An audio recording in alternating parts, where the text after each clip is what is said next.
I trained military dogs for years until one recognized me on the street. The storm over Chicago wasn't just rain, it was a curtain, hiding things better left unseen.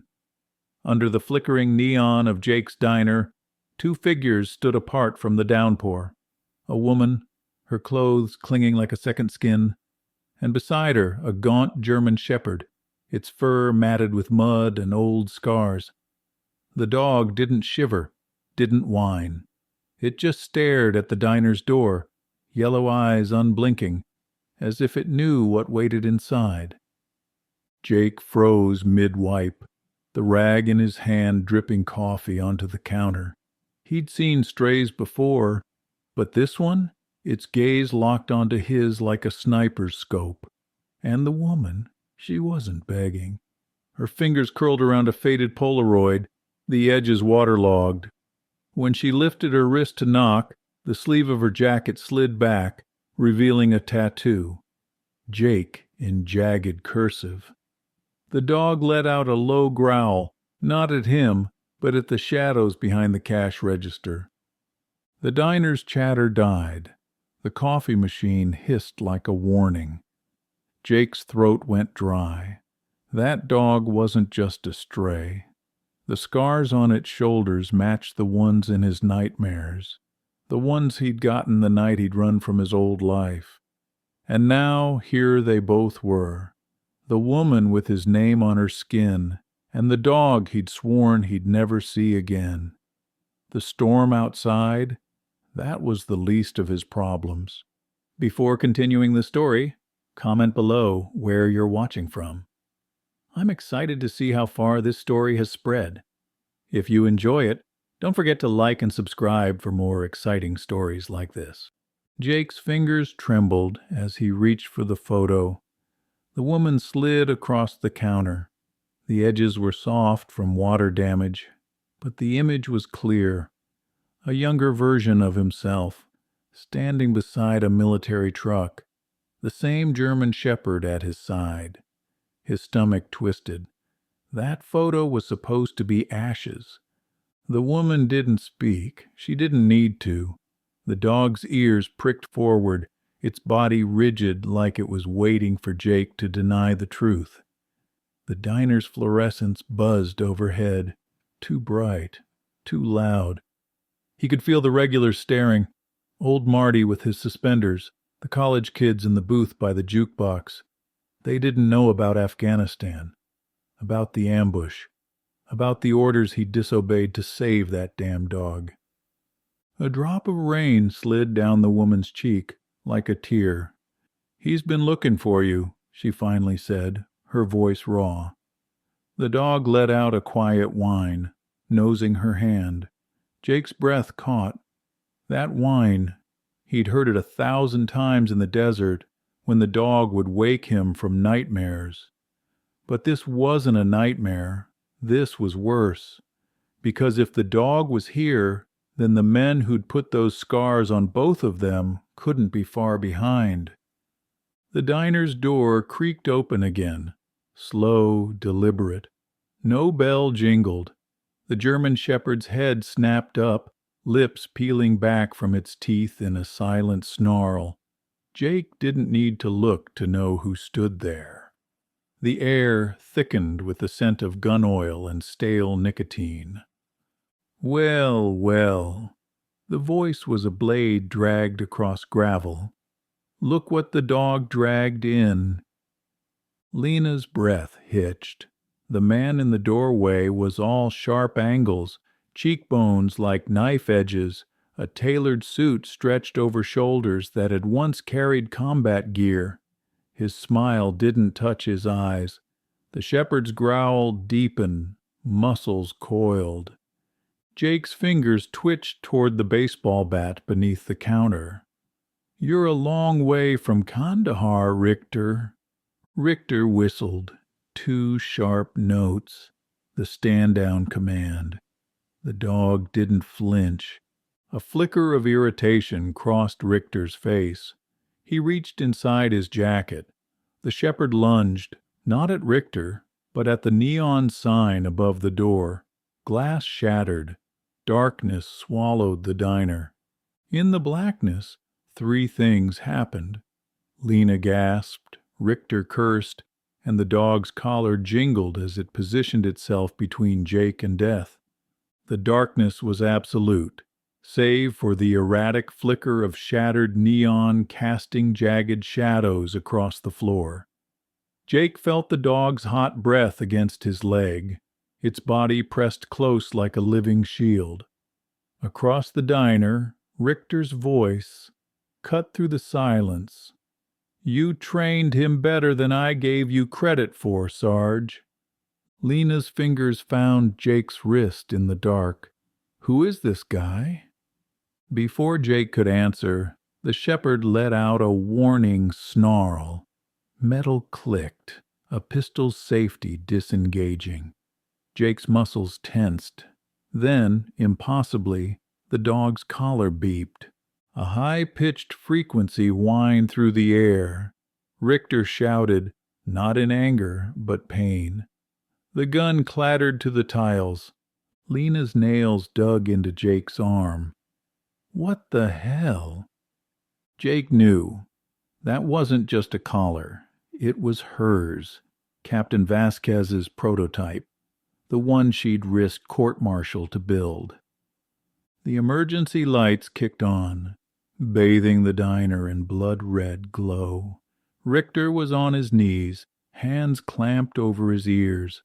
The shepherd stood over him, teeth bared, the collar's LED blinking like a warning light, and sewn into the frayed nylon strap, barely visible, a tiny silver USB drive. The dog's ears pricked toward the back exit. A message, an escape. Jake grabbed Lena's hand. "Run!" Rain needled Jake's face as they burst into the alley, the shepherd sprinting ahead, his paws splashing through oily puddles. Lena gripped the USB drive, still warm from the dog's collar, like it might explode. "What's on this thing that's worth killing for?" Jake didn't answer. The dog skidded left, leading them toward the subway stairs. Behind them, Richter's voice carried over the downpour. "You don't even know what that thing is." The shepherd hesitated at the stairwell, sniffing the air. Then a new sound, not pursuit, scratching, metal on concrete. The dog lunged down the steps toward a rusted service door, his claws scrabbling at the lock. Lena froze. "Is it—" The door creaked open from inside. A skeletal hand, streaked with dirt, reached out. The shepherd whined, pressing his muzzle into the trembling palm. Jake's flashlight beam shook as it revealed the face in the shadows. Captain Elena Vasquez, half dead but breathing, whispered two words. "They're everywhere." The stench of damp concrete and antiseptic hit Jake like a punch as he dragged Elena Vasquez into the hidden bunker. Flickering LED strips revealed walls plastered with surveillance photos. Richter in Brussels, Richter in Dubai, Richter shaking hands with men in lab coats. Lena choked back a sob, pressing her sister's limp hand to her cheek. "You were supposed to be dead." The shepherd circled the small space, sniffing the corners before settling at the captain's feet. His ears twitched at distant subway vibrations. Elena's cracked lips moved. "The USB," she rasped. Jake slotted it into a jury-rigged laptop. The screen bloomed with chemical formulas and a map pocked with red dots, facilities on 6 continents. Lena recoiled. "What is this?" The laptop's glow lit the dog's scarred flanks as he growled at the ceiling. Thud. Dust sifted down from the vents. Elena's fingers dug into the shepherd's fur. They made him to smell it. The compound. It's in the water now. Above them, boots hit the pavement. Richter's voice, muffled but clear. Gas the vents. The shepherd bared his teeth at the shuddering ceiling fan, not in fear, but anticipation. Jake's hand found the dog's head. Last stand, boy. The dog's answering snarl was all the confirmation he needed. The vents hissed.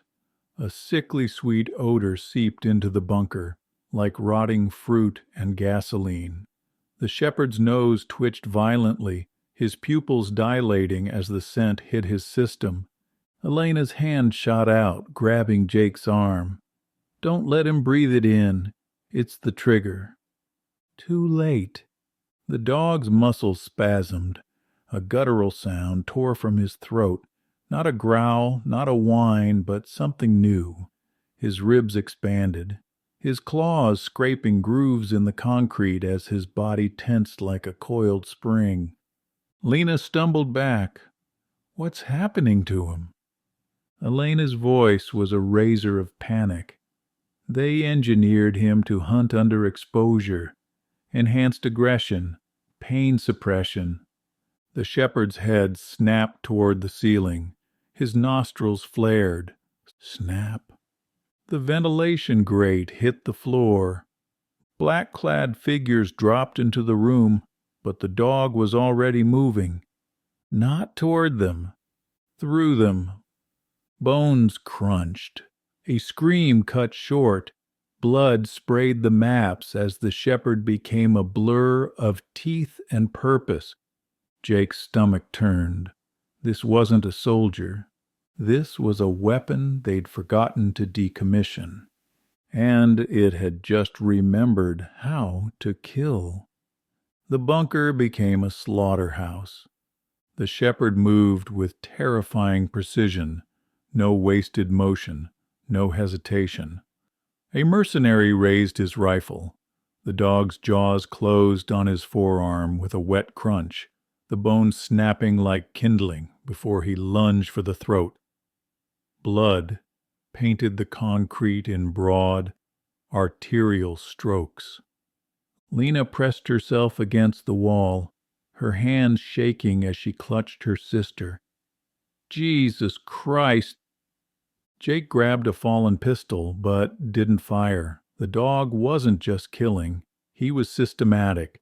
Every attack disabled a target before moving to the next. Kneecaps shattered, gun hands torn away.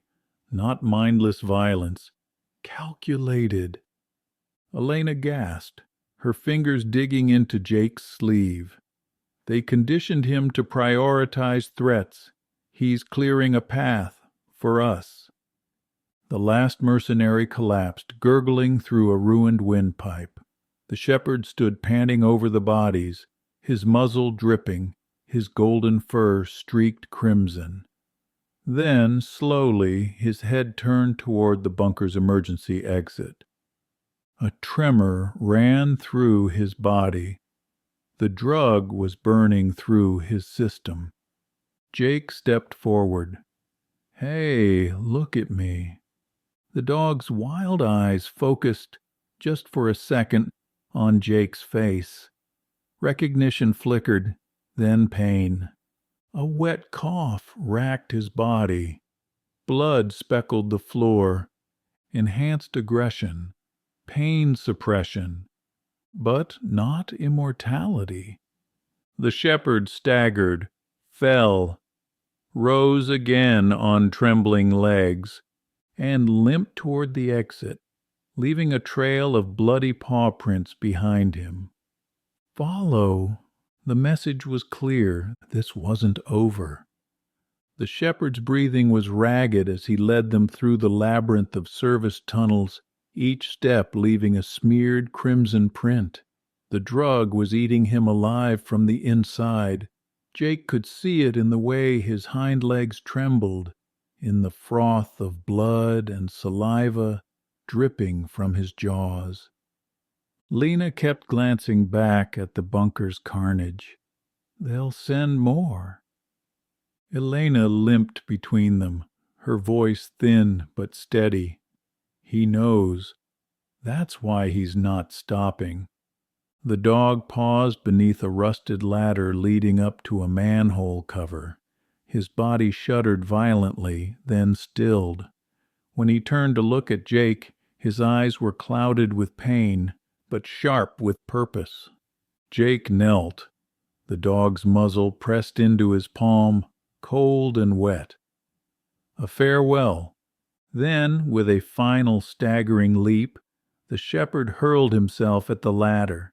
His claws screeched against the metal as he forced his broken body upward, slamming against the manhole cover until it gave way. Daylight flooded in. So did the sound of approaching sirens. The dog didn't look back as he hauled himself into the chaos above. Lena grabbed the ladder. "We have to go now." Jake caught her arm. Above them, the shepherd's silhouette blocked the light for one endless second. Then gunfire erupted. A single perfect howl cut through the noise. Not pain, not fear, but triumph. Before silence crashed down. Elena's whisper was the first thing to break it. "He bought us the shot." Jake's fingers tightened around the USB. The dog had given them more than time. He'd given them a target. And Jake intended to burn it to the ground. The gunfire's echo still hung in the air as Jake hauled himself up the ladder, the USB drive burning a hole in his pocket. The street was chaos, police cordons, screaming civilians, and in the center of it all, the shepherd's body lying motionless beside Richter's shattered kneecaps. Richter was crawling toward a fallen handgun, his designer suit soaked in blood and gutter water. His men were either dead or fleeing. The dog had taken 6 bullets, Jake counted the entry wounds, but not before ripping out Richter's throat with his teeth. Almost, not quite. Jake picked up the gun. Richter wheezed a laugh. "You won't do it. Not in front of—" The bullet entered his forehead before he finished the sentence. Lena's scream mixed with the sirens. "Jake, what the hell?" He tossed the weapon into the sewer. He was right. I wouldn't have. Elena understood first. Her gaze snapped to the security camera above the diner, the one pointed directly at them, the one that would show Richter reaching for the gun, the one that would show Jake firing in self-defense, the one that wouldn't show the shepherd's final act, because the world needed to see a monster put down. Not a hero. Jake knelt beside the dog, pressing his palm to the still warm fur. Somewhere in the distance a new sound rose, not sirens, but voices, chanting. The USB's contents were already spreading. The shepherd's war wasn't over. It had just changed hands. The video spread faster than Richter's men could contain it. Grainy cell phone footage of the ex-soldier and his attack dog played on loop across news networks, but it was the USB's contents that truly exploded. By dawn, Project Shepherd was trending in 14 countries. Protesters swarmed the addresses from the dog's collar map. Labs burned in Berlin. A pharmaceutical CEO resigned live on CNN. Lena's tearful interview about her sister, filmed in the bunker's blood-stained light, played before Congress. Jake watched it all from a safe house, cleaning his pistol. Elena limped into the room, fresh bandages peeking under her shirt. "They found the main facility," she said, tossing a burner phone onto the table. Satellite images showed an unmarked compound in Nevada. Still want to burn it down? Outside, the chants of protesters shook the streets. Jake slid the magazine into his gun. The shepherd had started the fire. Time to pour the gasoline. The desert swallowed sound. Jake stood over the smoldering ruins of the lab, the USB drive heavy in his pocket. The fight was over. Richter was dead. The truth was out. But the cost. A sharp whine cut through the silence. Jake spun, hand flying to his sidearm, then froze. At the edge of the burning compound, barely visible through the smoke, stood a single German shepherd, smaller than his dog, younger. Its coat was singed, one ear torn, but its stance was steady. Familiar. Elena sucked in a breath. That's impossible. The dog took a step forward, then another, not attacking, not fleeing, waiting. Jake dropped to one knee. The shepherd hesitated, then limped to him, pressing its muzzle into his outstretched palm. A shudder ran through its body, not fear, relief. Jake's fingers found the fresh scar along its ribs, a barcode, half burned away. 11A. Not a replacement, a legacy. Elena knelt beside them, her voice raw. What do we do now? The dog lifted its head and howled, a sound that carried across the desert, through the smoke, into the dawn. Jake stood, brushing ash from his knees. We finish what he started. Share which moment in this story resonated with you most. Subscribe our channel, Heartwarming Storytime, to help us spread stories of hope in a world that desperately needs them.